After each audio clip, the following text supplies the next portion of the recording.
Okay students, today we are going to study Jablonski diagram। सबसे पहले हम देखेंगे कि ग्राउंड स्टेट और एक्साइटेड स्टेट्स में क्या डिफरेंस है।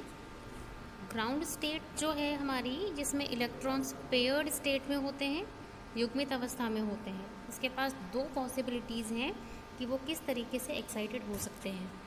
कल की क्लास में हमने देखा है बच्चों, अगर इलेक्ट्रॉन एक्साइटेड स्टेट में जाता है और उसकी स्पिन पेयर्ड ही रहती है, तो हम टोटल स्पिन कैलकुलेट कर सकते हैं plus half and minus half से।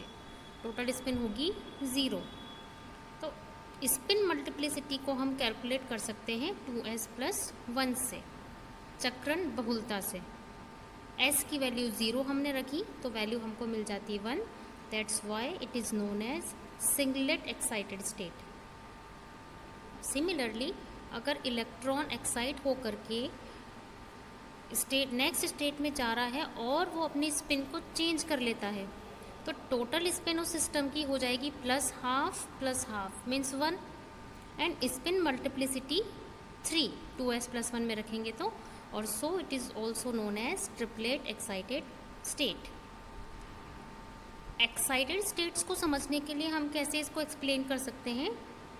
अगर सिंगलेट एक्साइटेड स्टेट में इलेक्ट्रॉन जाता है, इसका मतलब है कि जस्ट नेक्स्ट जो स्टेज है इलेक्ट्रॉन की, अनपेयर्ड फेज में ही वो रहता है, सेकंड स्टेट में वो जाएगा। इन केस ऑफ ट्रिपलेट वो T1 कहलाएगा और इन केस ऑफ सिंगलेट वो S1 कहलाएगा।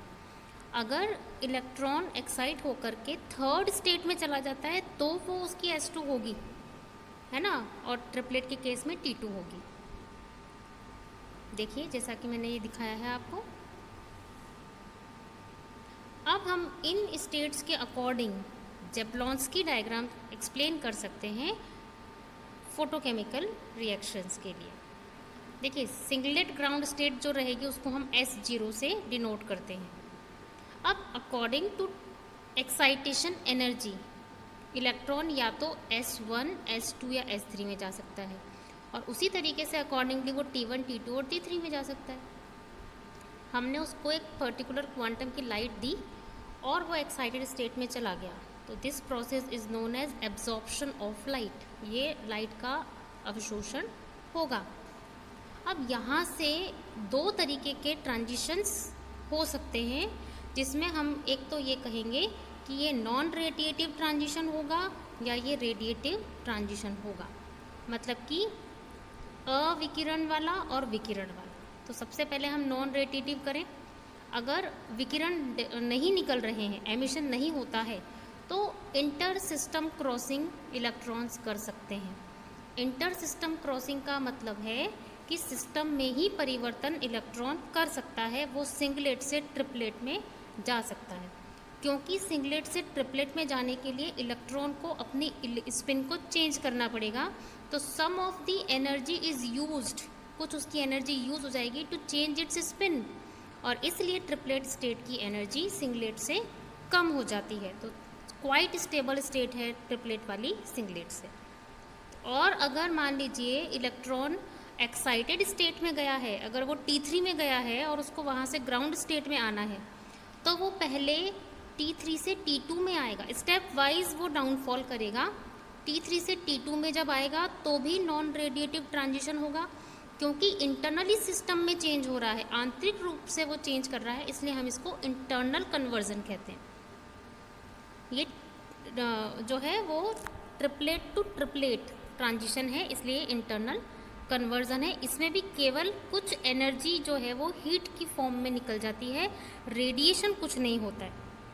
अगर इलेक्ट्रॉन सिंगलेट एक्साइटेड स्टेट से ग्राउंड स्टेट में आ जाता है, तो यहाँ पर हमको जब वो वापस ग्राउंड में आएगा तो हमें रेडिएशन दिखाई देता है, जिसको हम फ्लोरेसेंस कहते हैं।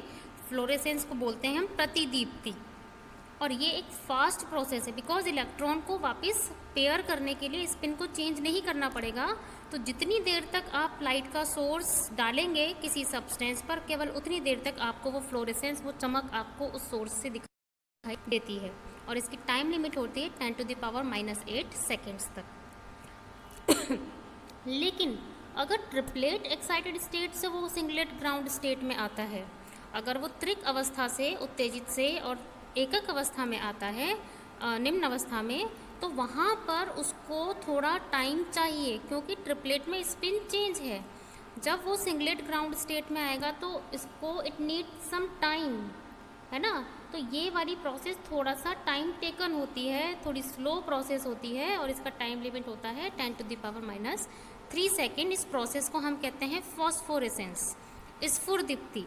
और ये जो स्फुरदीप्ति है वो लाइट सोर्स को बंद करने के बाद भी कुछ समय तक उस सब्सटेंस से आपको चमक दिखाई देती है। थोड़ी देर तक आपने अगर उसकी लाइट बंद भी कर दी तो वो पदार्थ आपको चमकता हुआ दिखाई देता है। This is phosphorescence. फ्लोरेसेंस में जब तक आपने लाइट सोर्स डाला है केवल तब तक ही वो आपको दिखाई देती है, उस पदार्थ से चमक का निकल।